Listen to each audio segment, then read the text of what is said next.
guys, welcome back to my YouTube channel. Thank you for always coming back to watch my YouTube videos. So on today's video, I'm just gonna give you a rundown of the Navy. So I'll share with you my experience in the Navy so far. So I've been in the Navy for 2 years. So I came to the US in 2019 through the green card lottery. I came in October 2019 and then I joined the Navy in 2020. Yes, so 2020 April, that's when I shipped out to Navy boot camp, and it's something I wanted to do before I came here. Yes, not really to join the Navy, but joining the military was my main goal when I was coming here.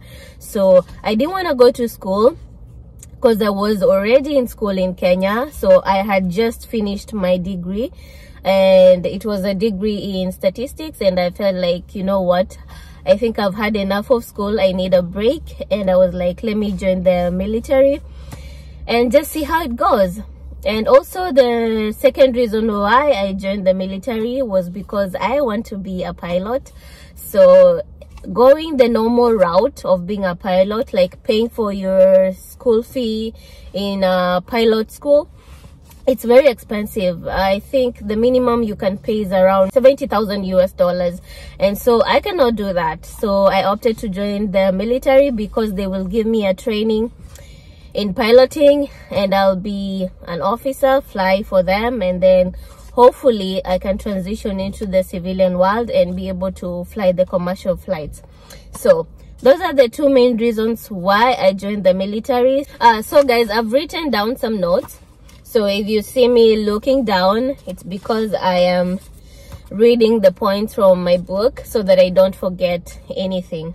To join any branch of the military, first and foremost, you must be a US citizen. If you are not a US citizen, then you must be an immigrant with a green card.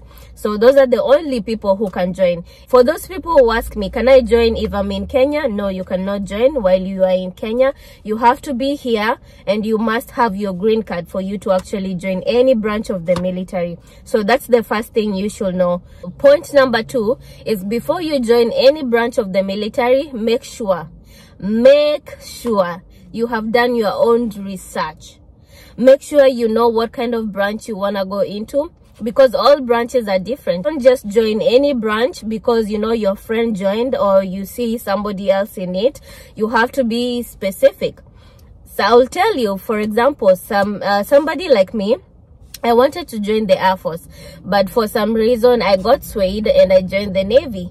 But I don't like the Navy right now because I have enough time to spend with my family.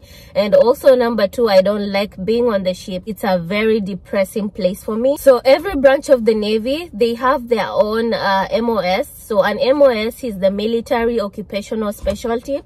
Basically, that's what you will be doing when you join any branch of the military. So for example, I am an electrician. So an electrician is an MOS.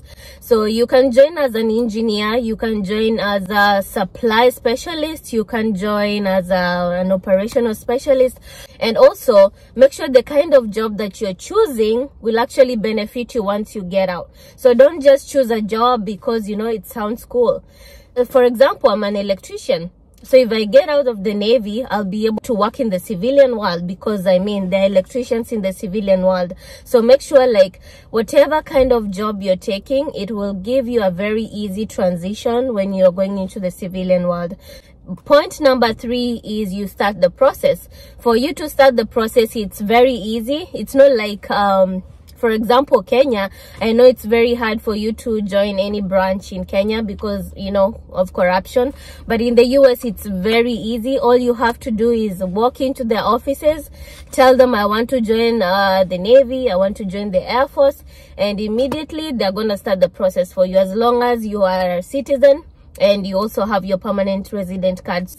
So their offices are located everywhere. I think in every state, in almost every town. If you just Google like recruiting offices near me, they will give you a list of the offices where they're located.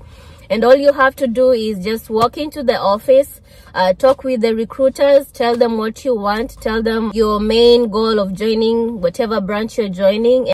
Once you just walk into that office, trust me, they will follow you up. Like, they will be on your neck. They will not let you go. But let me give you a warning.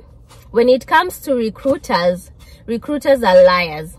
I am just going to tell you point blank, recruiters are liars. Those are people whose job is to look for people to join the military, and they will do it at whatever cost. They will lie to you.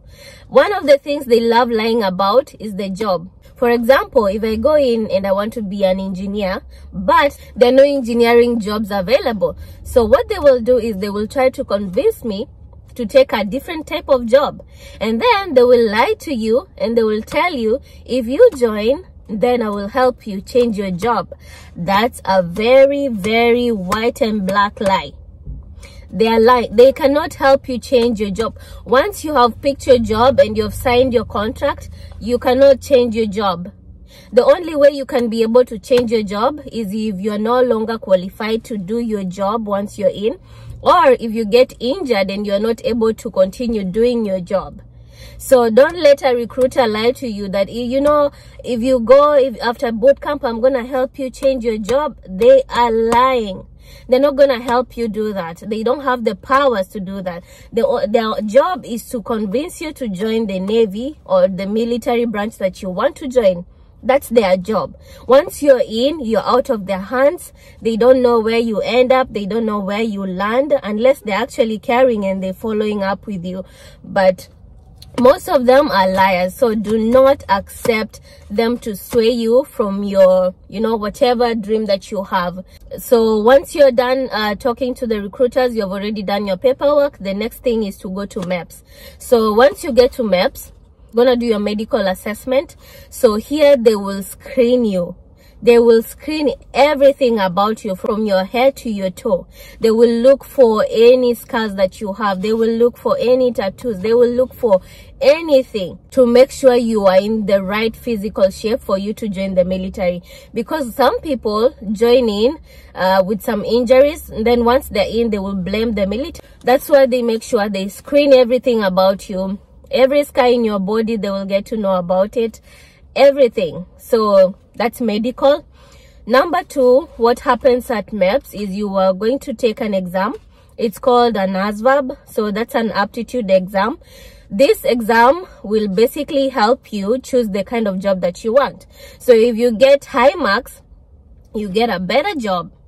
If you get lower marks, you get, you know, I don't want to say bad jobs, but you'll get the kind of job that you don't want to. So the best thing is make sure you have passed your ASVAB. Once your ASVAB is good, you can pick any kind of job that you want, any kind of job. Though there's a disclaimer, there are some jobs that you cannot do if you're not a citizen of the United States of America. So for example, like me, I passed my ASVAB and I was supposed to be given a job that deals with nuclear stuff, but I was not a citizen, and that's a classified kind of job, so I wasn't able to do that. So they had to give me something that, you know, wasn't too classified, and that's how I ended up getting the electrician. Make sure you do your best. So the aptitude exam basically contains 8 sections. You will have math, you will have English, you are gonna have comprehension, I think you're gonna have comprehension reading, you're gonna have science, you're gonna have, like, it has many sections, so you have to prepare. There are a lot of materials online. You can just Google, or you can ask the recruiters to help you with some of the materials to prepare you for the exam. So once you're done with the MEPS, so your medical is good, you're physically fit to join, you pass your ASVAB and everything is good, you're done with your paperwork, the next thing is you're gonna ship to boot camp. So boot camp is basically the training, that's why they do their training. So you start your training. My training was 8 weeks, but I think it's supposed to be 10 weeks now. We did 8 weeks because it was during COVID. If you are from Africa, the training is not hard. life in Africa is harder than boot camp. Yeah, so if you went to any boarding school, then I will tell you boot camp is just like a boarding school. The only difference is you're not studying, you're training, you know, physical trainings and all this. Yeah, so if you're from Africa, boot camp is so easy, very easy. I don't know about the Americans if it's hard for them or not, but based on my experience, boot camp was the easiest. All you have to do is obey the instructions that you're given, obey the RDCs that are there, and your life will be so smooth. That's it. Just do what you're told, you know. But if you go in with an attitude, and then they will give you an attitude, they will give you a hard time. So once you're done with boot camp, you will go to A school.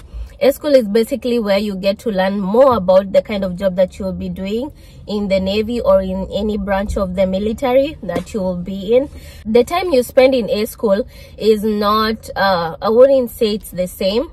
It just depends on the kind of job that you picked. There are some A schools that you will take 2 years. There's some A schools that you will take a few weeks and you're done. There's some A schools you take 5 months and you're done.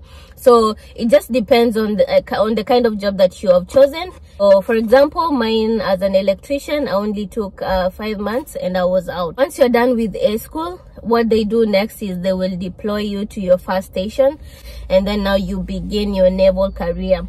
So in the ship, that's where you get to learn most of the things. That's why A schools are very short. I think I've given you a rundown from the time you want to join until now you're on the ship. So right now I'm just gonna give you the pros and the cons of being in the military. Most of them are general and some of them are just based on my experience.